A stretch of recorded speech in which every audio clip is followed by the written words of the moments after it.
Mama ya biso la sirène donne tomoni yo wana kaka nyama expliquer biso nanu nyama oyo eza kokata ezalinga nini mpe olingi olamba ngo lolenge expliquer biso toyoka yo cuisine na yo olamba weekend toyoki osalaka bénédiction tomona mpe sikoyo wana oza kokata nyama toyoka yo nyama yo ezali po osala recette nini ya viande.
Nalingati épinard par exemple les légumes comme une couleur mo boue échanger. Les légumes normalement c'est ça. Bon, si vous avez une vidéo pour moi que les légumes ils adhèrent. Les légumes ils ne la vraiment na moto n'indité. Là épinard na lamba kana tia comme maïté. Omoni soko kati épinard ezo sika na moto moke ezo mijoter. Yango moko ekomisa jus na ngo ya épinard. Et puis, on entendait dans vie, épices, bouillon de légumes. Donc, bouillon de légumes, on a la bière au goût. Au jus en rôti. Après, on fait, on a un peu poivron. On a un poivron et puis on a un poireau.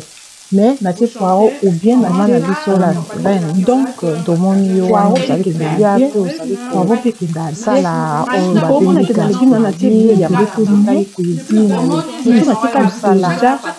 Yo penga ka ulo de légumes parce que tout le monde a la vidéo sur la puis on a fait un bongo na te wana l'idée na légumes poireau par exemple on a la main poireau la sirène na te on a tika ngo mijoter mais on a poireau OK pas de problème na tikino c'est pour bon na gastronomie parce que kolia eza les fruits côté comme ça na to déjà pour les pizza na les parce que mon donc il y a katika banyama bameshaka déjà parce qu'il faut mélanger ça les légumes ça la mais pour ngapa la rana yaka parce que chaque jour mafuta légumes dans la série donc les légumes bien na wewe na kafa na mafuta mingi ça fa na pour moi hata za non na légumes ça la mukala moi kuna na ina bila ça na bien kuna la samba ndenge donc il y a peut-être un niveau et donc la base de banda tu vas manger la carte tout ya cuisine tanga pe makambo ya vin donc mona ndenge na bien au début que nous na ba ko ya les vin au boye na ko vin boye on ma foutu ça bien ko na au je pas par exemple donc en tout cas ça va nous faire maman domaine de na la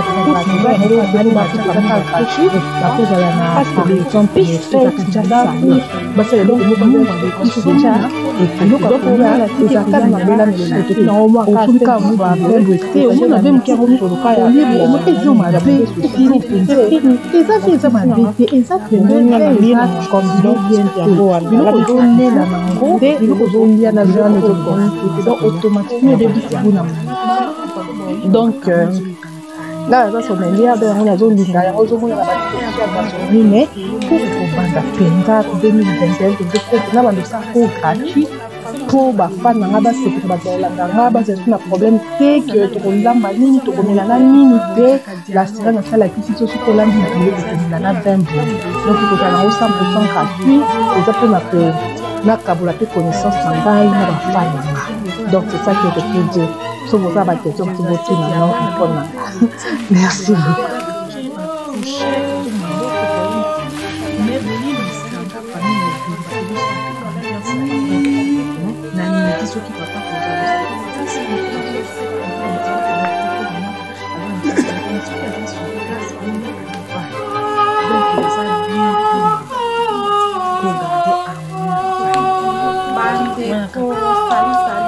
Joyeux Noël.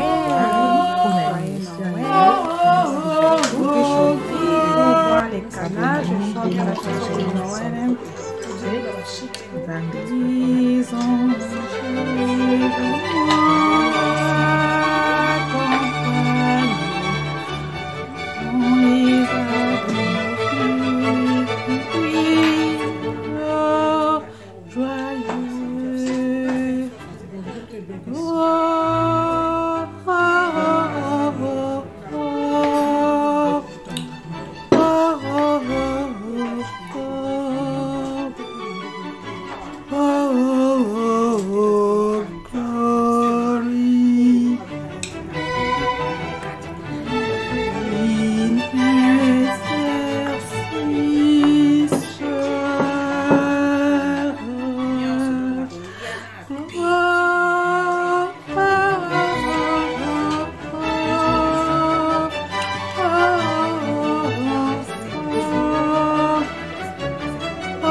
là, j'ai versé le maquis à l'eau, des maquis, des maquis pour faire ça.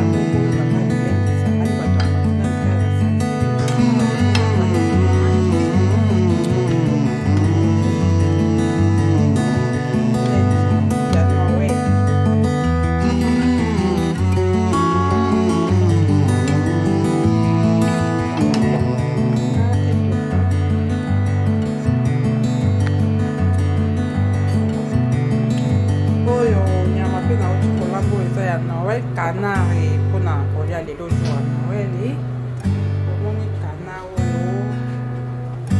les allées lengi na meka qui a moja coup qui to comme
bakanga na leki. Ok. La beauté d'une femme est qui a fait solo là. Solo là-bas, solo, hein. Donc, mettre un peu solo là.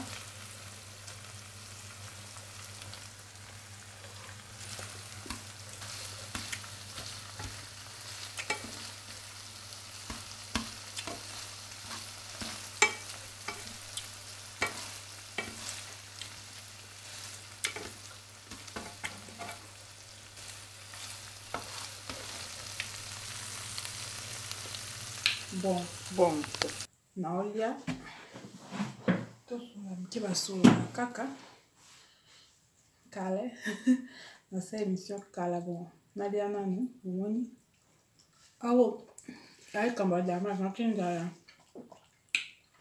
journée na nga lelo. Qu'est-ce que j'ai fait la journée?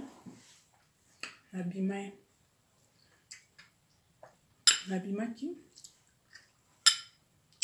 nati somba grillage. Baby grillade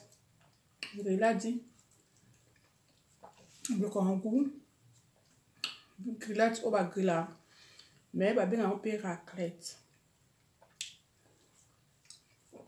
et la cuisine kuna moi na ya sukola ça na la sabino na kende supermarché na amina to kana am so sombo to ko kakado na wale to kakado na wale bakado na wale da kada musu ba fleur da bilo musu ka anka amina ngakinga oni kado na wale na ibita te bande ko na wale parce que tout ça omega. Moi je bois trop de l'eau. Il faut boire beaucoup de l'eau, c'est bien pour la santé. Amina Tunga, Abi la sirène, ma chérie. La sirène, ma chérie, Abi Olini Kadon Yanoe. Bilo qu'on fait ça goût, ça un peu. Nga tokende lobi mais naze on a été. Au moins le monsieur Zaratique inspiration ça là. Abi na wala ngo on a besoin cadeau te. Donc non on a pas cadeau. Na ligne cadeau on a conseillé ko mais je vais quand monsieur attendu mais pour mon cadeau. Le bébé na son et ça la monte bonito. Ton un cadeau mon on a un cadeau ça la monte. Mais avec nous on a été. Na tepe na cadeau na Noël on a trouvé un bon cadeau. Na kende supermarché na kamana a moyani altinga chéri na ngabo ngolingini ba tunu olini cadeau ni na solo baba osomba pour la Noël. Regardez tous les jours tel et ba cadeau Noël franchement ça encore ba cadeau mais kemke laisse-nous le cadeau na kila supermarché pour te supermarché nene et ça na ba appareil. Non, tu kendo suma makam susu. Que c'est pour makam si après na monta grillade à mes amis les amis né bon. Na ko chon ko ameta bo na ndo sana l'émission. Na o grillé na kacha ndako. Ba benga ngo raclette.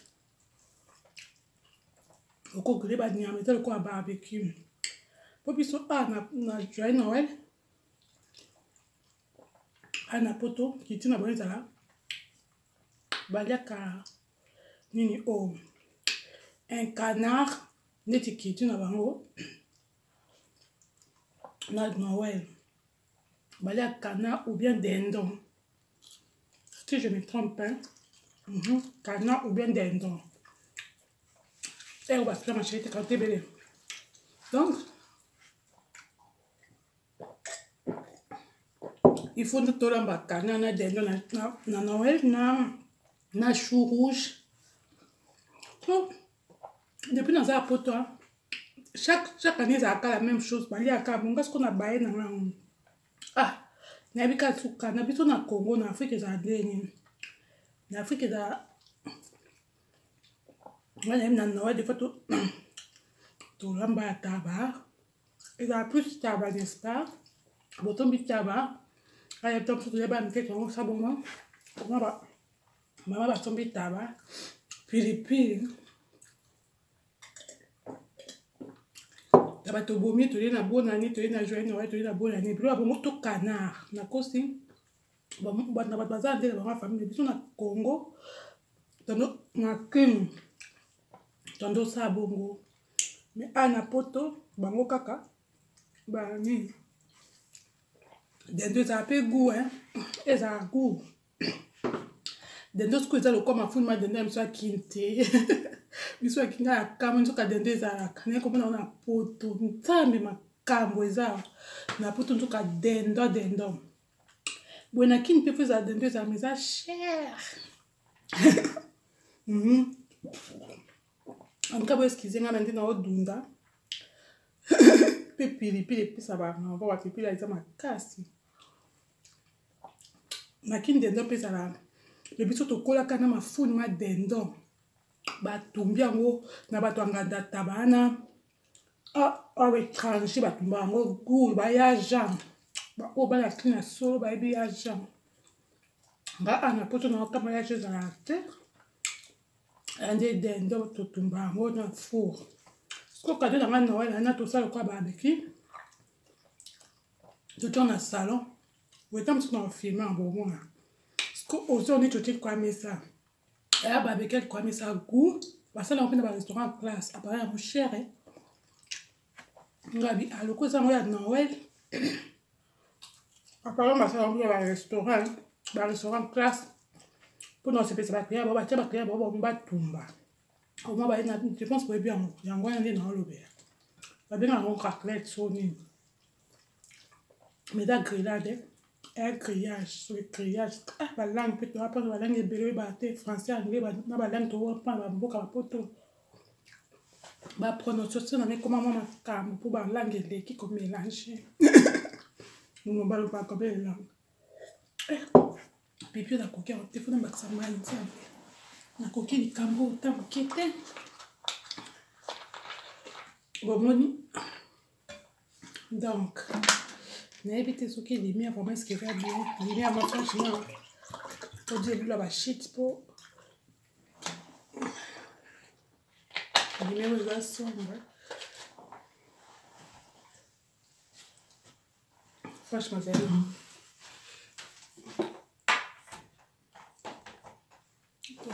comme ça et bon guite baby sou il met en gambo il met bon en gambo peut-être que dans des goûter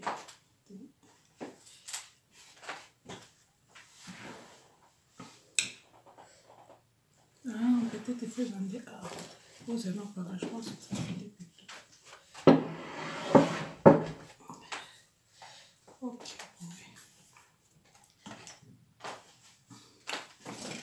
je pense comme ça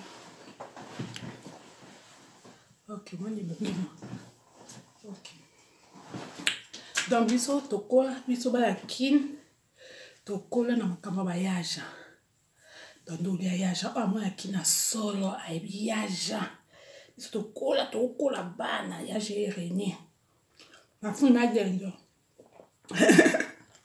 mafu ma dendo na ba te ke dendo mbimbe sala ka nzambe na ngai makambo isawa la sere bon mete surtout tokona mafu ma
the hills and far from wide.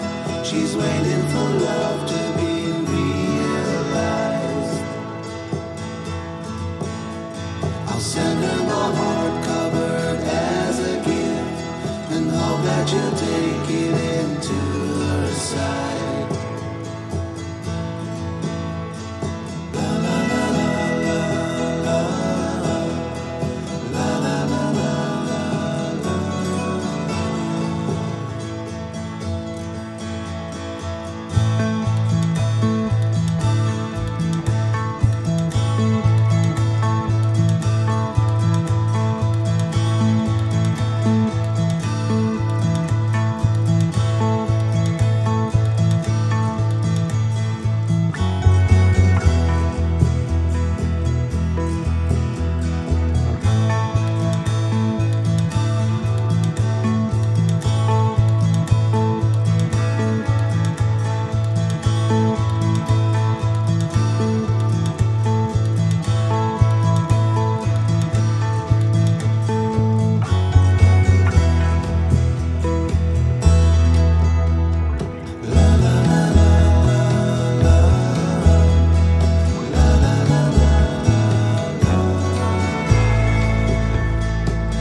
Naza poso banda na bando mi bomisa na ya la caméra toujours joli chic. Na vanda ki na to tia ba vidéo en ligne.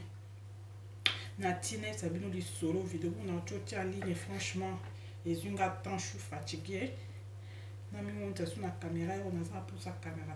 Bon mon attend na lire. Quand je vais manger, je vais me filmer, vous allez me voir. Je vais faire des vidéos comment est-ce que je mange. Bon. Bandeko antata na uza nazo solo la pe nazo sala biso pe nazo tonga o eza nyama bomoni ke ya nyama bomoni o nyama de bœuf filet na 300 na filet de bœuf na filet de nini o de ko ba ngulu na filet de o nini ba ko o nyani ekima agneau so bo lo ba fati atiko fima eza le lojo ba Noël. Eza agneau. Donc on a 3 sortes à filet. oyo nyonso kaka bato mibale tala biloko okuteza ta mibele mpo bato mibale na ye te na osana nini toso banyama kwa bandoki kaka pamba boye ta noa lamblo ebele boye ya avantage te mais donc c'est beaucoup de viande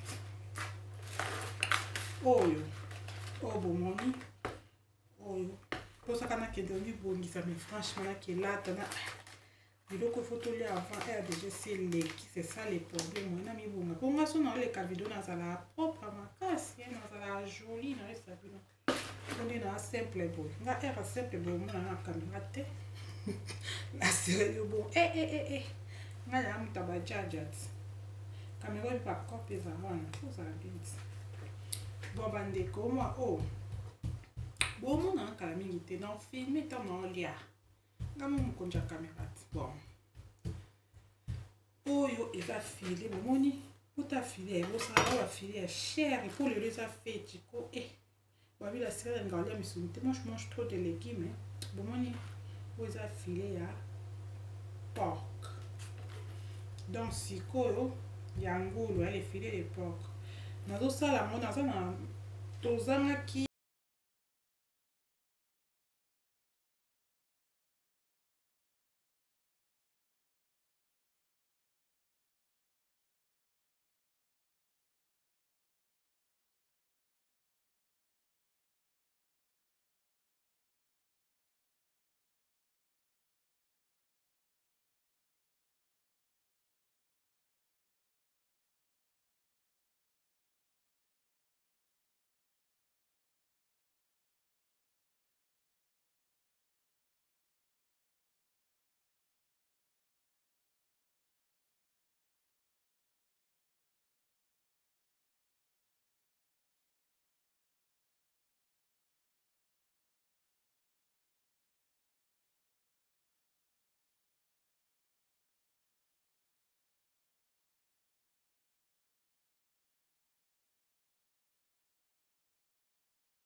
dis c'est ma santé, c'est bon. Joyeux Noël chez la sirène. C'est comme ça, nous sommes là. On est en train de fêter Joyeux Noël en famille. Moi avec mon chéri, on est là. On fait le barbecue pour Noël. Vous voyez là, il mange.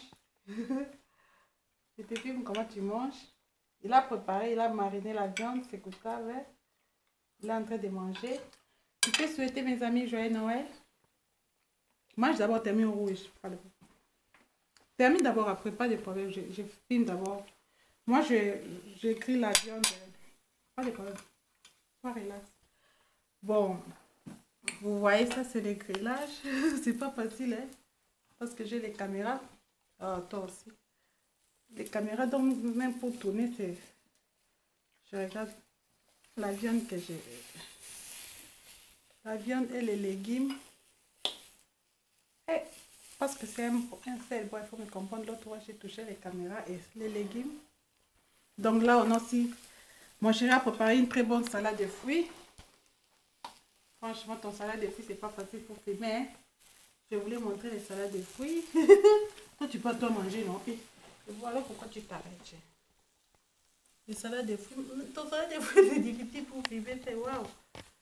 Salade de fruits, ou c'est ça là. Vous voyez les salades de fruits hein, mélangées très bon. Ouais. Très bon pour la santé. Hein? Les différentes.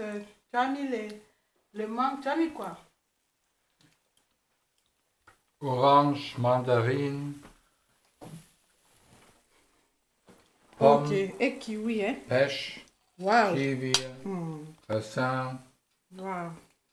pomme, habe ich gesagt. Ok, je vous souhaite Blaubeeren. Joyeux Noël chez la sirène. Et chante, tu peux? Oui, aussi, bonne fête, un riche Père de Noël. Et pour l'année prochaine, toutes les meilleures choses. D'abord, santé. D'abord santé, ok. Tu peux manger, toi mange, toi mange. Toi mange, toi non. Toi aussi. On mange, moi aussi je mange. Ça c'est mon assiette. Maintenant là, je suis en train de griller la viande. J'attends ma viande qui va. Je mange, je bois du vin.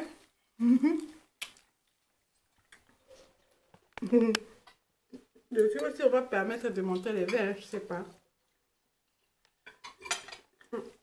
Mais je vais pas dire le nom de vin. Mais c'est vin si c'est bon, il faut pas dire le nom. Mais le vin n'est pas mal, hein. Il faut pas citer les noms. Ah, il faut pas citer les noms, cite pas ici publicité. Je suis Oh. d'Italie. Oh. Si on coupe les vidéos. J'ai bien dit, il faut pas citer les noms. Oh. Publicité toi aussi. Donc, joyeux Noël chez nous. Joyeux Noël chez vous. Joyeux Noël. Ok. Donc, c'est ça la viande. Quoi encore on n'a pas présenté. Maintenant, on va griller le... Je mets pour toi la viande. Hein. On va mettre ça, vous allez... Ou toi-même mets ta viande. Toi-même mets ta viande, moi je filme. C'est moi. Parce que moi j'ai un bras, je ne peux pas filmer. Maintenant, là, il prend sa viande. Il va griller.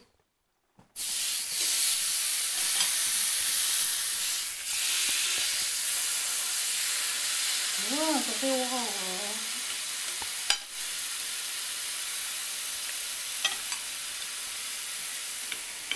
Maintenant, là, on mange. On mange. Donc, bientôt, je vais couper les vidéos. Je voulais seulement vous montrer les joyeux Noël chez nous. Je vais moi couper les vidéos. Donc, je voulais seulement vous montrer. Mais on regarde comment ça grille, hein, le village.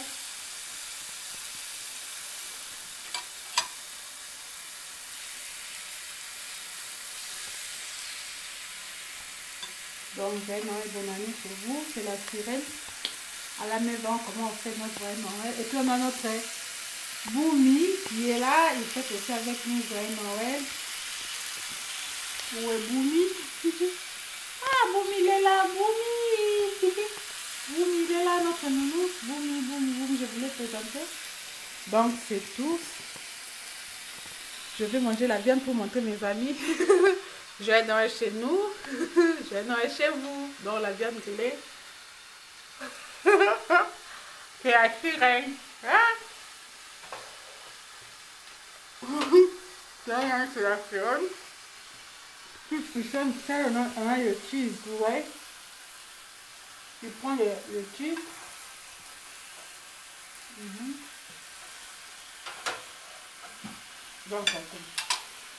Donc, on a terminé.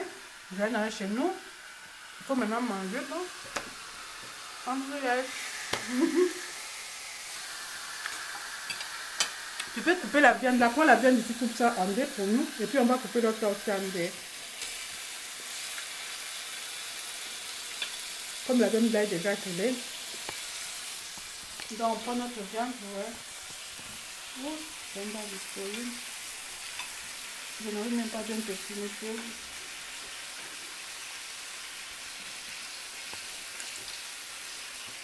Oh, ça là, ça. Après, tu dis à moi comment ça fait un choc. Waouh! Tu peux mettre encore les légumes, mais encore les choux. Parce que les choux, si on va encore prendre les choux, ça va faire. Ensemble avec la viande.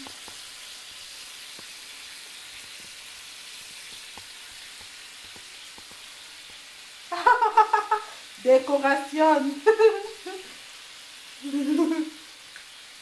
Et le fromage, mets les fromages aussi dans les trucs ici en même temps parce que je vais couper les vidéos. Comme ça, les amis vont voir comment ça fonctionne. Je mets les fromages. Montre d'abord les fromages ici dans les caméras. Les fromages, on n'a pas vu. Montre d'abord les fromages. Parce que moi, j'aime pas. Ouais, ok. Maintenant, tu peux mettre avec les deux. Donc, c'est ça, on a mis les fromages. Je pense que vous voyez. C'est ça, on a mis. Donc, on met aussi, c'est terminé. Joyeux Noël chez vous, joyeux Noël chez nous. Bonne année 2021. Je vous dis au revoir et à la prochaine de la part de la sirène. Bye bye, portez-vous bien.